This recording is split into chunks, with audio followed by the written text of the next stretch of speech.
Okay, तो हमने पिछले लेक्चर में 23 नंबर श्लोक तक पढ़ा था, जिसमें दोष धातु और मलों के वृद्धि क्षय के लक्षण हमने पढ़े और उनके सामान्य कर्म को पढ़ा।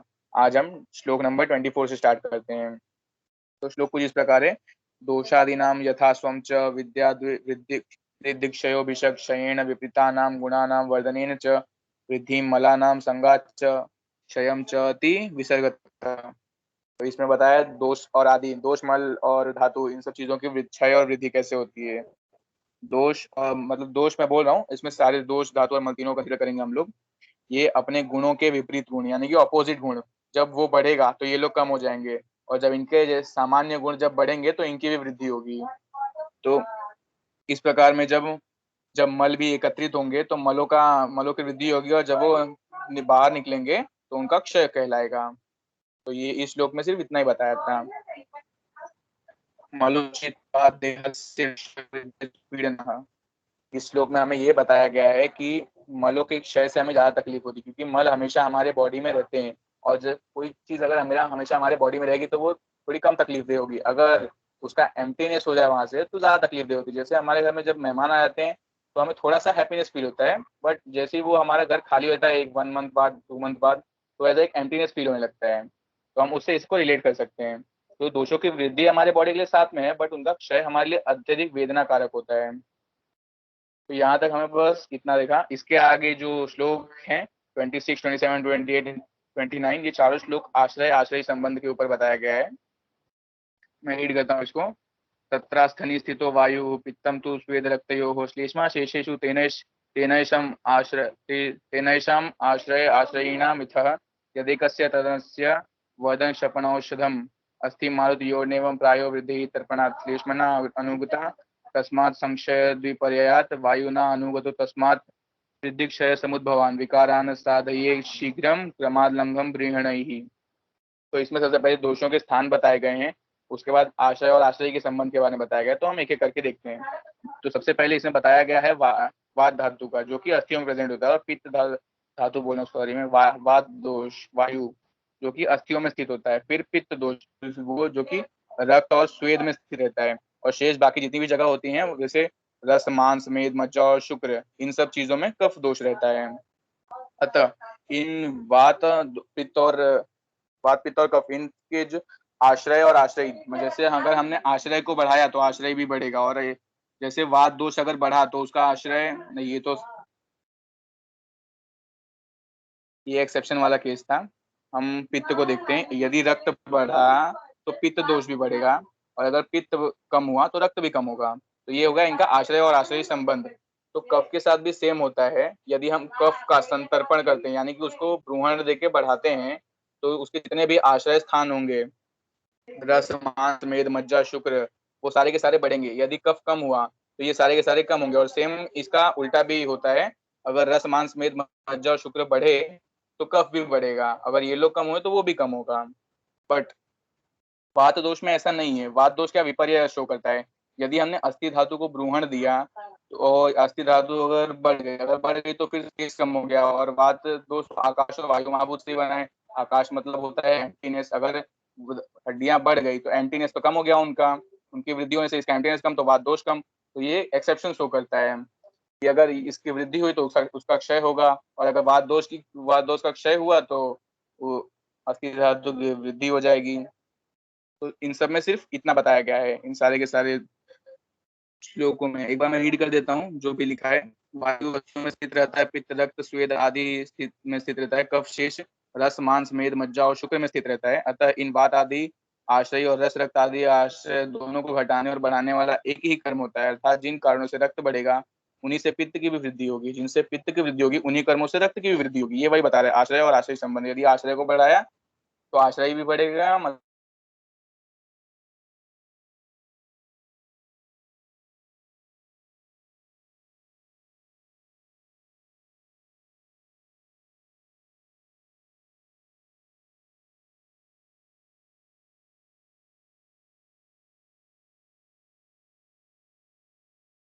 शिवम, आवाज नहीं आ रही।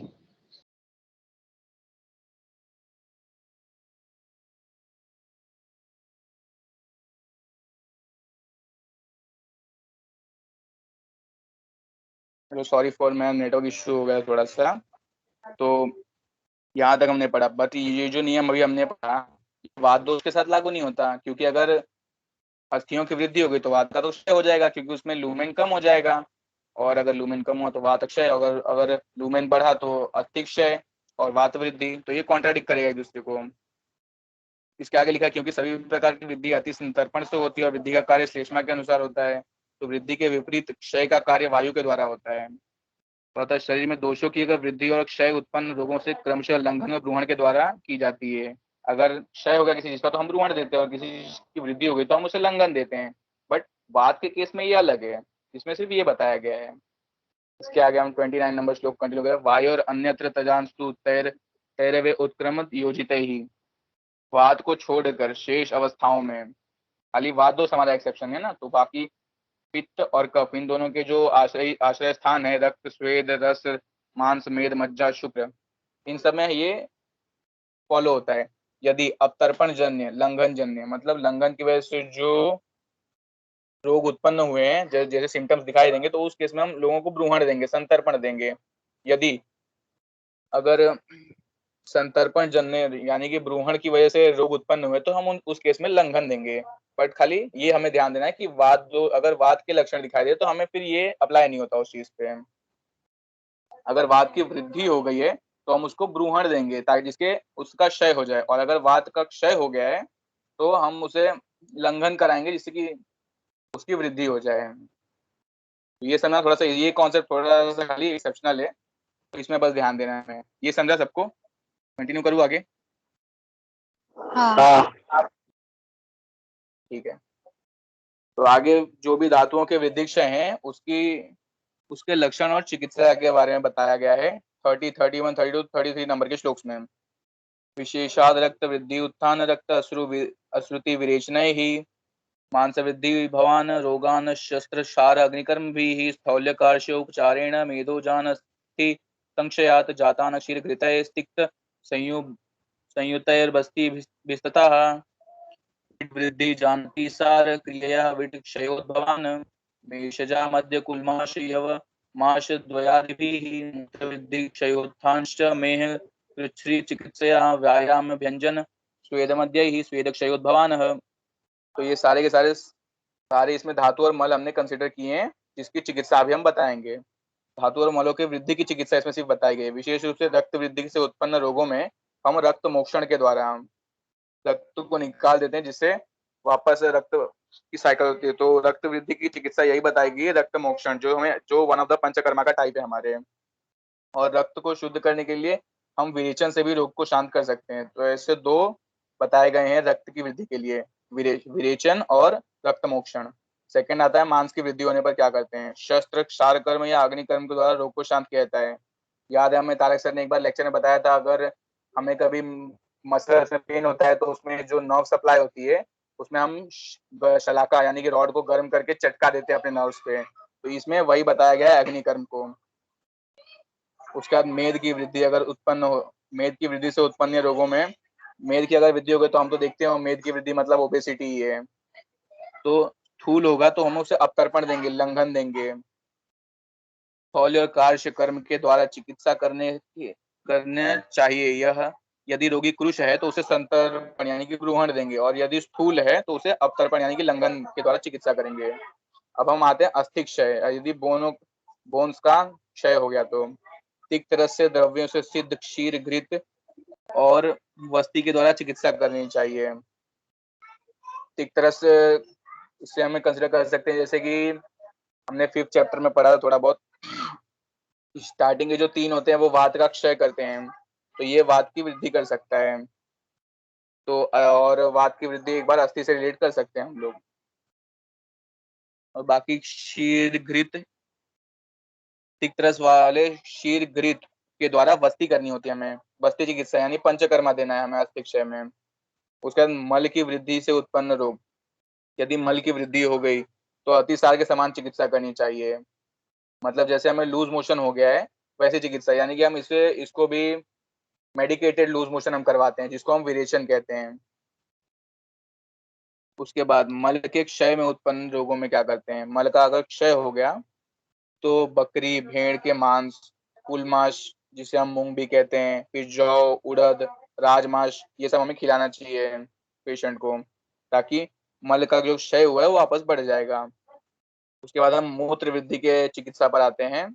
प्रमेह यानी कि डायबिटीज के समान मूत्र क्षय में उत्पन्न रोगों में मूत्र कृच्छ के समान चिकित्सा करनी चाहिए। तो कुछ ज्यादा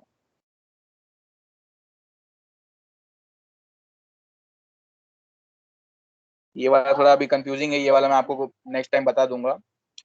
स्वेद क्षय में उत्पन्न रोग, यदि स्वेद का क्षय हो गया तो हमें व्यायाम, अभ्यंग, मालिश, स्वेदन और मद्य का सेवन कराना चाहिए। तो स्वेद क्षय के चिकित्सा में हमें व्यायाम, अभ्यंग, मालिश, ये सब सारी चिकित्साएं करवानी चाहिए। मूत्र वाला मैं आपको पता करिएगा बताऊंगा, मुझे अभी क्लिक नहीं हो रहा है ये वाला। किसी को अभी आता है तो अभी बता दो। एनीवन, बाकी समझा जो मैंने बताया? यस। ओके, तो उसके आगे का श्लोक है, स्वस्थानस्थस्य कायाग्निरंश धातुषु संस्थिताः तेषां सादात अतिदीप्तिभ्याम धातु वृद्धि क्षयोद्भवः पूर्वो धातुः परम कुर्याद् वृद्धः क्षीणश्च तद्विधम्। तो इसमें धातुओं के क्षय और वृद्धि के कारण बताए गए हैं। इसमें बताया गया है कि जो हमारी धातु अग्नि होती है वो हमारे जठर अग्नि का ही एक अंश है, जिसको कायाग्नि का अंश कहा गया है। और यदि ये कायाग्नियां, सॉरी धातु अग्नि अगर मंद हो जाती है, जिसे सादाती कहा गया है, यदि मंद हो गई तो धातुओं की वृद्धि हो जाएगी। और यदि ये दीप्त हो गए यानी कि अधिक प्रज्वलित हो गए, जिसे हम तीक्ष्ण भी बोल सकते हैं, तो धातुओं का क्षय हो जाएगा। और इसी प्रकार यदि जैसे हम कह ले कि रस धातु से बाकी धातुओं की फॉर्मेशन होता है, यदि रस का क्षय हो गया तो बाकी सबका भी क्षय हो जाएगा, क्योंकि रस ही नहीं बना तो बाकी कैसे बनेंगे। ऐसे यदि हम मांस को कंसीडर करें तो मांस के आगे वाली धातु, मांस का अगर क्षय हो गया तो उसके आगे की धातुएं नहीं बनेंगी।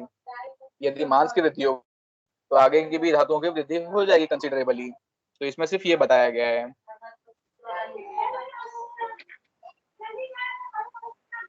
फिर से अगला श्लोक है, दोषा दुष्टा रसैर्धातून दूषयन्ते भूतये मलान अधो द्वे सप्त शीरसी खानी स्वेद वहानी च मला मलायनानि स्यूर्यथ्वास्वम तेष्वतो गताः। अब इसमें दुष्ट दोष आदि रोग उत्पत्ति में कारण, जो भी दूषित दोष और धातु मल है जो भी होंगे, ये कैसे रोगों को उत्पन्न करेंगे। तो जैसे यदि दोष रस रक्त आदि धातुओं को यदि दोष दूषित हुआ, जैसे वात दोष को हम कंसिडर करते हैं, वो तो हमारे पूरी बॉडी में फैला हुआ रहता है। तो वात दोष अगर दूषित हुआ तो वो हर जगह जा जाके सारी धातुओं को, मलों को, सबको दूषित करेगा वो। तो जैसे दोष दूषित होते हैं उसके बाद वो धातुओं को दूषित करते हैं। और जैसे धातुएं दूषित होती है फिर मल भी दूषित होंगे। जब ये सारे दूषित हो जाएंगे तो फिर अब ये बॉडी के ऊपर असर दिखाएंगे धीरे धीरे करके। तो मलों में तो हमारा पुरुष मूत्र और स्वेद ये सब दूषित हो जाएंगे। और जैसे ये दूषित होंगे तो फिर अधोमार्ग के दो जो छिद्र होते हैं हमारे, फर्स्ट गुदा एंड सेकेंड इज मूत्र इंद्रिय का, तो हमारे मूत्र का छेद, तो इन दो छेदों पे ये जाके वहां पे अपने उन प्लेसेस को दूषित करेंगे और अधो मार्ग के रोग उत्पन्न करेंगे। फिर ऊर्ध्व मार्ग में हमारे 7 छिद्र हैं, दो कान के, 2 आंख के, फिर 2 नाक के और एक मुख का छिद्र है। और फिर हमारे कंप्लीट बॉडी से जहां जहां से स्वेद के निकलने वाले छिद्र हैं वो सारे के सारे दूषित होंगे। और एक बार ये सारे के सारे दूषित हो जाएंगे, और क्योंकि ये मल के अधिष्ठान भी कहे गए हैं, तो इनसे रिलेटेड जो भी रोग होंगे ये सारे के सारे दूषित धातुएं, मल और दोष इनसे रिलेटेड रोगों को उत्पन्न करेंगे। तो यहाँ तक इन सब का पार्ट था, दोष, धातु, मल। अब इसके आगे ओज का पार्ट स्टार्ट होगा। यहाँ तक किसी को डाउट है तो अभी पूछ लो, नहीं तो फिर आगे चलते हैं हम लोग ओज की तरफ। ओके, आगे चलते हैं। ओजस्तु तेजो धातूनां शुक्रांतानां परम स्मृतम हृदयं स्तब्धम् अपि व्यापी देहस्थिति निबंधनम स्निग्धं सोमात्मकं शुद्धम ईशत लोहित पीतकम यन्नाशे नियतम नाशो यस्मिन् तिष्ठति निष्पद्यन्ते यतो भावाः विविधा देह संशयाः। तो इसमें हमें ओज के लक्षण बताए गए हैं, रस धातु से लेकर शुक्र धातु से, जिसे हम कहेंगे एसेंस ऑफ ऑल 7 धातुस, जो सबसे उत्कृष्ट तेज होता है हम उसी को ओज कहते हैं। इसमें हमने अलग से पढ़ रखा है कि 2 टाइप के ओज होते हैं, पर ओज और अपर ओज। तो जो हृदय में स्थित होते हुए भी संपूर्ण शरीर में फैला रहता है। बट हम लोग स्पेसिफिकली कंसिडर करते हैं जो हृदय में स्थित होता है उसे हम परोज कहते हैं, जिसका प्रमाण भी हमने अभी कुछ दिन पहले ही पढ़ा था क्रिया में, अष्ट बिंदु प्रमाण होता है। और जो संपूर्ण शरीर में व्याप्त होता है उसे अपरोज कहते हैं, जिसका प्रमाण अर्धांजलि है। अब इसके बाद कुछ गुणों इसके स्वरूप के बारे में बताया गया है। यह ओज स्निग्ध होता है, अंशियस ऑयली, फिर सोम जैसा यानी कि सौम्य। उसके बाद ये थोड़ा बहुत शुद्ध होता है। और इसका फिर वर्ण के बारे में बताया गया है, थोड़ा सा लोहित यानी कि ब्लडी रेड, फिर पीतवर्ण यानी पीला। तो इसका वर्ण ऐसा होता है। फिर ओज का अगर नाश हो गया तो हमारी बॉडी का भी नाश हो जाएगा, यानी कि हमारी मृत्यु हो जाएगी। इसके रहने से ही हमारा जीवन है, ऐसा बताया गया है। इसके शरीर में रहने से अनेक प्रकार के भाव उत्पन्न होते हैं। तो इन 3 श्लोकों में इतना ही बताया गया था। उसके बाद श्लोक नंबर 39 देखते हैं। ओजक शीत कोप शुद्ध्यान शोक समाधि भी विभेति दुर्बलो अभीक्ष्ण ध्यायति व्यथितेन्द्रिय दुष्टायो दुर्मना रुक्षो भवेत् शामश्च तत्क्षये जीवनी औषध क्षीर रसाद्या तत्र भेषजम ओजो विद्धौ ही देहस्य तुष्टि पुष्टि बलोदयः।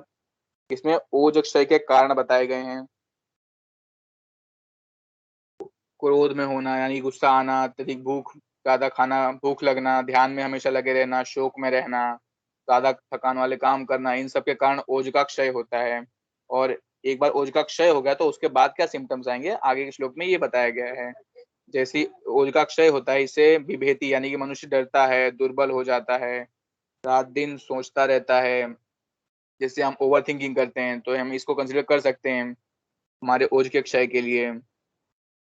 फिर इंद्रियां शक्तिहीन हो जाएंगी, यानी कि हमें ज्यादा देखने का मन नहीं करेगा। रीड करते हैं तो ऐसा लगता है कि हमारी आंखों में कुछ प्रॉब्लम होने लगी, ज्यादा हियरिंग इश्यूज होते हैं, फिर कुछ सुनने का मन नहीं करेगा। तो इससे इंद्रियां हमारी शक्तिहीन हो जाती हैं। शरीर में जो हमारे एकदम ग्लो होता है वो खत्म हो जाता है, शरीर की कांति नष्ट हो जाती है। मन हमेशा दुखी रहने लगता है। फिर हमारे बॉडी में रुक्षता उत्पन्न हो जाती है और स्वर में धीमापन आ जाता है। शाम स्वर, एकदम लो वॉइस आएगी, ऐसा लगेगा ही नहीं कि हम दिल से बोलना चाहते हैं। और उसके बाद ओज की वृद्धि, इसकी चिकित्सा बताई गई है। पहले ओज के क्षय की चिकित्सा, जीवनीय गण की औषधियां से सिद्ध दुग्ध मांस रस आदि देना उत्तम औषध है। तो जीवनीय गण अभी शायद हमने पढ़ा नहीं है, और जीवनीय गण की औषधियों से सिद्ध दूध मांस रस इन सब में मिला के उसे देना चाहिए जिसके अंदर ओज क्षय हुआ है। अब ओज की वृद्धि होने पर हम देख लेते हैं क्या होता है। ओज की वृद्धि होने पर शरीर में तुष्टि प्रसन्नता होती है, अंगों में पुष्टि, मानी कि हमें हमारे मांस का, जैसे हम सर ने बताया था कि हम पेशेंट से पूछते हैं कि आपको कैसा फील हो रहा है, जब वो बोलेगा सर मुझे बलवान फील हो रहा है और तुष्टि पुष्टि। फिर एक लीन थीन पेशेंट हमारे पास आया था, फिर उसके बाद जब उसकी ओज की वृद्धि हो जाएगी तो वो लीन थीन की जगह पे फिर थोड़ा थोड़ा मसल डेवलपमेंट हो जाएगा उसका, तो उससे हम उसकी अंगों की पुष्टि भी देखकर पता कर सकते हैं। और वो खुद बताएगा फिर कि सर मुझे अब एक्साइटमेंट फील होता है, जिससे हम उस ये पता कर लेंगे कि बल की वृद्धि हो चुकी है उसकी। और ये जो होता है ओज की वृद्धि क्षय, ये पर ओज का तो बिल्कुल नहीं होता, क्योंकि वो हार्ट में अष्ट बिंदु प्रमाण उसका फिक्स है। और ये सिर्फ अपर ओज का होता है, ऐसा हमने क्रिया में पढ़ा है, और जिसका प्रमाण अर्धांजलि पढ़ा है हमने। उसके बाद श्लोक नंबर 42-43 देख लेते हैं हम लोग। यदन्न द्वेष्टि यदपि प्रार्थयेता विरोधितु तत्तज्जन्य समश्नश्च तौ तौ विदिक्षयो जयेत कुर्वते हि रुचिम दोषा विपरीत समानयोः वृद्धाः क्षीणाश्च भूयिष्ठम लक्षयन्ति बुधास्तु न। अब इसमें दोषों के वृद्धि और क्षय की संक्षेप में, मतलब शॉर्ट में चिकित्सा बताई गई है। देखो, हमेशा हमारा बॉडी हर चीज का इंडिकेशन खुद ही देता है। यदि हमारे अंदर वात दोष की वृद्धि हो गई तो हमारे बॉडी, हमारा ब्रेन हमें खुद ही सिग्नल देगा कि वात जन्य जो रोग, सॉरी जो फूड है, हम उसको ना खाएं। हमेशा ऐसा मन करेगा कि आज खाते ही नहीं है, इसको जाने दो। तो ये हमारा बॉडी हमें सिग्नल दे रहा है कि इसको अभी मत खाओ, इसकी ऑलरेडी हमारे अंदर वृद्धि हो चुकी है। तो जो उसके अपोजिट गुण वाला होगा हमें उसके अंदर रुचि उत्पन्न हो जाएगी। तो इस श्लोक में सिर्फ यही बताया गया है। व्यक्ति जिस अन्न से द्वेष करता है या जिसको चाहता है, यदि उसमें किसी प्रकार का विरोध न हो तो उस अन्न का त्याग करना चाहिए। तो इसमें इसने इन्होंने यही बोला कि हर बार इंसान के लिए पॉसिबल नहीं होता है कि जो खाना उसे पसंद हो सिर्फ वही खाए। बहुत बार ये एक्सपेंसिवली वेल्दी अलग अलग कॉस्ट की वजह से अवेलेबल ही नहीं हो पाता। जैसे हम सिटीज में रहते तो हमें सीजनल फ्रूट्स या वेजिटेबल्स या तो बहुत ज्यादा एक्सपेंसिव मिलेंगे या फिर बहुत लोग अफोर्ड ही नहीं कर पाएंगे। तो सिटीज में या फिर अलग अलग कारणों से ये सारी अवेलेबिलिटी नहीं आ पाएगी। तो इसलिए हमने कहा यदि पॉसिबल हो तो ही कर सकते हैं हम। त्याग कर या सेवन करके दोषों की वृद्धि या क्षय को जीतना चाहिए, अर्थात दोषों को शांत करना चाहिए, अर्थात उन्हें साम्य अवस्था में लाना चाहिए। क्योंकि दोषों की वृद्धि होने पर समान गुण वाले आहार में अरुचि, ऐसा बोला जैसे अगर वात बढ़ गया तो वात दोष के गुणों से परिपूर्ण जो भी आहार होगा उसमें हमें अरुचि उत्पन्न होगी। जैसे हमने एग्जाम्पल पढ़ रखे हैं कुरमुरे ये सब, तो वो सब हमें खाने का मन नहीं करेगा। और उसी तरह जैसे अगर किसी दोष का क्षय हो गया, जैसे अगर पित्त दोष का क्षय हो गया तो हमें उष्ण गुण वाले खाद्य पदार्थ खाने की अधिक इच्छा होगी। जैसे फल फ्रूट जो होते हैं वो उष्ण गुण वाले होते हैं, तो इन्हें हमें खाने की अधिक इच्छा होगी। प्रायः दोषों के बढ़ने पर विपरीत गुण वाले आहार में और क्षीण होने पर समान गुण वाले आहार में रुचि होती है। अगर दोष बढ़ गया तो उसके अपोजिट गुण वाले आहार हमें खाने का मन करेगा, और यदि दोष कम हो गया तो उसके समान गुण वाले आहार हमें खाने में इंटरेस्ट आएगा। कभी कभी वातादि दोष वृद्धि के बाद अपने विपरीत गुण वाले द्रव्य में इच्छा करते हैं, और कभी कभी क्षीण होने पर समान गुण वाले द्रव्य की इच्छा करते हैं। इस बात को विद्वान समझ लेते हैं। मतलब ये जो बॉडी हमें इंडिकेशंस दे रही है ये हमें भी समझना चाहिए कि बॉडी किस लिए ये इंडिकेट कर रही है। तो हम बोलते छोड़ो यार, कभी अपना मूड स्विंग है, कभी भी होता रहता है, तो इसे हमें ध्यान देना चाहिए। तो इसमें इन्होंने यही लाइन लिख रखा है कि विद्वान लोग समझ लेते हैं बट मूर्ख लोग नहीं समझ पाते हैं। उसके बाद श्लोक नंबर 44 पे आते हैं हम। यथा बलम यथा स्वम च दोषा वृद्धा वितन्वते रूपाणि जहति क्षीणाः समाः स्वम कुर्म कुर्वते है। वृद्ध क्षीण और समदोष, इसमें बताया गया यदि दोष वृद्ध हुए, क्षीण हो यानी कि क्षय हो गया, या फिर वो अपने सम्यक स्थिति में हुए तो क्या करेंगे। बड़े हुए जो, यदि वात दोष बढ़ गया तो उसके गुण क्या है, रुक्षता। अगर ये दोष बढ़ा तो वो अपने गुणों की वृद्धि करेगा हमारी बॉडी में। वात दोष बढ़ गया तो रुक्षता उत्पन्न करेगा, पित्त दोष बढ़ गया तो उष्णता उत्पन्न करेगा, कफ दोष बढ़ गया तो वो स्निग्धता उत्पन्न करेगा। तो जैसे जैसे ये लोग की वृद्धि होगी अपने अपने गुणों को हमारे बॉडी में सिम्टम्स के रूप में दे भेजेंगे। और यदि कम हुए तो इनके जो गुण होंगे स्पेसिफिक वाले वो इन्हें कम हो जाएंगे। और अगर ये लोग अपने सम्यक स्थिति में रहेंगे तो ना हमें कोई मतलब एक्स्ट्रा गुण दिखेगा ऊपर से, और हमें स्पेसिफिक टाइप के खाने में रुचि या अरुचि तो नहीं होगी। तो हम जो हमारा मतलब जो हम डेली करते हैं, हम डेली रूटीन फॉलो करते रहेंगे, और वो लोग अपना स्वाभाविक कर्म करते रहेंगे जो हमने उनका कर्म पढ़ रखा है पहले से, सामान्य कर्म। य एव देहस्य समाविविध्य त एव दोषा विषमावधाय यस्मात् तस्ते हितचर्य एव क्षयाद वृद्धिरिव लक्षणीयः। तो इसमें हितचर्या को बताया गया, जो दोष समान अवस्था में रहकर शरीर की वृद्धि करते हैं वही दोष विषम अवस्था में रहकर शरीर को नष्ट कर देते हैं। इसलिए हमें हितचर्या, हितचर्या क्या है हमारी, वही दिनचर्या ऋतुचर्या, यही हमारी हितचर्या है। इनको फॉलो करके हमें दोषों की अगर वृद्धि या क्षय को रोकना चाहिए। यदि हो गया है तो उसे समान अवस्था में हमें लाना चाहिए, क्योंकि दोषों की विषम अवस्था ही हमारे रोगों का कारण होती है, जो कि हमने फर्स्ट चैप्टर में पढ़ रखा है। रोगस्तु दोष वैषम्यम दोष साम्य रोगता। अष्टांग हृदय सूत्र स्थान का 93rd श्लोक है फर्स्ट चैप्टर का, जो कि हमारा था आयुष्कामी अध्याय। तो यहाँ पे ये चैप्टर होता है खत्म। किसी को कोई डाउट? भाई वाटर क्या काम करेगा, मतलब कौन सा दोष बढ़ाएगा? वाटर हाँ, स्निग्धता, सौम्यता, स्निग्धता, जो कि हमारे कफ के लक्षण है, कफ के गुण। तो उससे मतलब उसके सिम्टम्स दिखेंगे कफ के। मतलब एक्सेसिव, जब हम बहुत ज्यादा वाटर टॉक्सिसिटी के लेवल पे पहुंचेगा तब, और कफ दोष हमारे अंदर स्वाभाविक रूप से बढ़ा हुआ रहे तब वो शो करेगा। क्योंकि वाटर तो बहुत ही कॉमन चीज है, हम लोग डेली पीते रहते हैं, तो इतनी जल्दी तो वो सिम्टम शो नहीं करेगा जब तक कफ के अंदर कोई विकृति ना आ जाए, बहुत ज्यादा वृद्धि ना हो जाए किसी और कारणों से। कि वाटर एक बहुत ज्यादा कॉमन सी चीज है जो हम जन्म जन्मांतर हमारे पूर्वज सब लेते आ रहे हैं।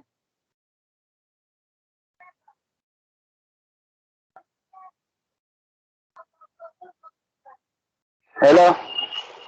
हाँ, हाँ, मतलब एक एक रोग होगा, मतलब आप लोग पढ़ते हैं कि पानी पीने से बहुत सारा मतलब रोग भी नहीं होता है। तो हमने तो ये भी पढ़ रखा है ना कि जो कफ प्रकृति का इंसान होता है वो बहुत ज्यादा हष्ट पुष्ट हमेशा रहता है, सबसे ज्यादा अट्रैक्टिव होता है, और सबसे लंबी आयु इसी की होती है। तो एक बात में हम इससे भी कंसिडर कर सकते हैं उसको, ये स्निग्धता बढ़ाता है हमारी बॉडी की। और इसका तो ये अपोजिट जो गुण सही होता हुआ है ना, मतलब रोग उत्पन्न नहीं करेगा ना ये फिर? लेकिन एक लेवल तक वाटर टॉक्सिसिटी भी तो होती है। एक हमने पढ़ रखा है शुरू से ही, अति सर्वत्र वर्जयते, किसी भी चीज की अति नहीं करनी होती हमें। हेलो। हम लोग अगर अगर वाटर पर अगर हमने वाटर इंटेक किया, स्निग्धता तो हमारी बढ़ रही है, बट वो एज इट इज हमारी जठराग्नि को भी तो अफेक्ट करेगा, अग्नि को भी तो वो नाश करेगा। हाँ, अग्नि नाश होगी तो किस काम का फिर वो। अभी जैसे पेशेंट है उसको किडनी स्टोन है तो डॉक्टर क्या बोलता है, पानी दबा के पियो। तो हमें सिर्फ एज अ एक एलोपैथिक प्रैक्टिशनर की नजर से नहीं, एक आयुर्वेदिक प्रैक्टिशनर के लिए भी देखना चाहिए। आयुर्वेद में हमें ये भी बताया जाता है कि जो कुलथ की दाल होती है उसकी वजह से वो किडनी स्टोन को ब्रेक भी करती है। तो हम नॉर्मल लेवल में भी पीकर उससे ब्रेक कर सकते हैं। तो मैं ऐसा नहीं कर रहा हूँ कि नहीं पीना चाहिए, बट एक लेवल तक की टॉक्सिसिटी ना हो जाए वो। अति सर्वत्र वर्जयते, इसका सार यही है। ओके ठीक है। और एक सर ने आपने हमें एक बार एग्जांपल भी दिया था कि कोई फिश होती है यहाँ पे जिसको खाने से स्किन रिलेटेड डिजीज और उत्पन्न होती है, बट महाराष्ट्र में काफी सारे लोग हैं जिस जो खाते हैं उन्हें कुछ नहीं होता है, क्योंकि उनके पूर्वज जो थे, एंसेस्टर्स थे, वो वही खा रहे थे, तो उनके अंदर वो जेनेटिकली इनहेरिटेंस के थ्रू आ गया है कि इनको अब उससे कोई इफेक्ट नहीं पड़ेगा, उनकी बॉडी मॉडिफाई हो चुकी है, तो इसका भी असर पड़ता है। और इससे कोई डाउट?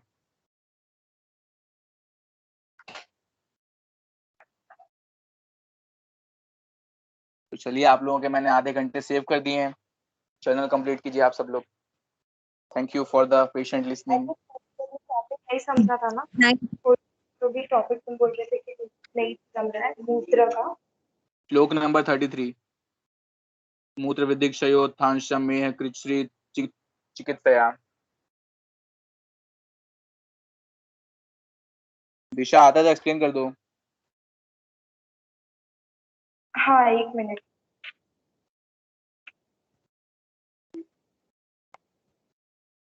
मूत्र के हाँ, मूत्र वृद्धि क्षयोत शांत मेह कृच्छ चिकित्सया।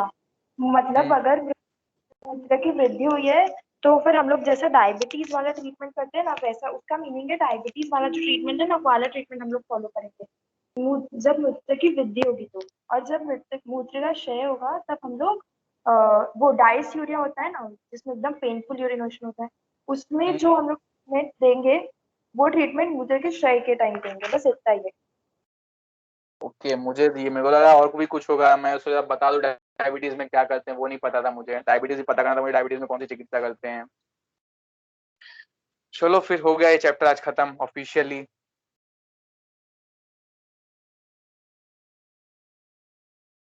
यस शुभम, बहुत बड़ा चैप्टर आपने बहुत अच्छे से एक्सप्लेन किया, और आई गेस जितने भी लोग यहाँ पे हैं ना उन सबको बेनिफिट मिला है इसका। बहुत कंसाइज वे में एक्सप्लेन किया है। Thank you.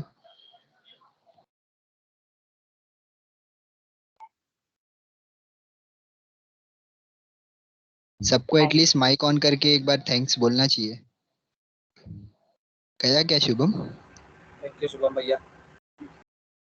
थैंक शुभम भैया यू की जय हो। शुभम। Thank you Shubham. शुभम गया, क्या बोल रहे तुम लोग? Thank you thank you group sir, group thank you पे डाल सर। दो, गया ग्रुप गया पे। गया। शुभम। यश तेरे को हेलो। भी थैंक यू भाई। हेलो। कंचन बस थैंक यू बोलने आई है। अरे सुनो ना, हेलो। हाँ हाँ बोलो। अरे प्रैक्टिकल का जो था। सुन रहे?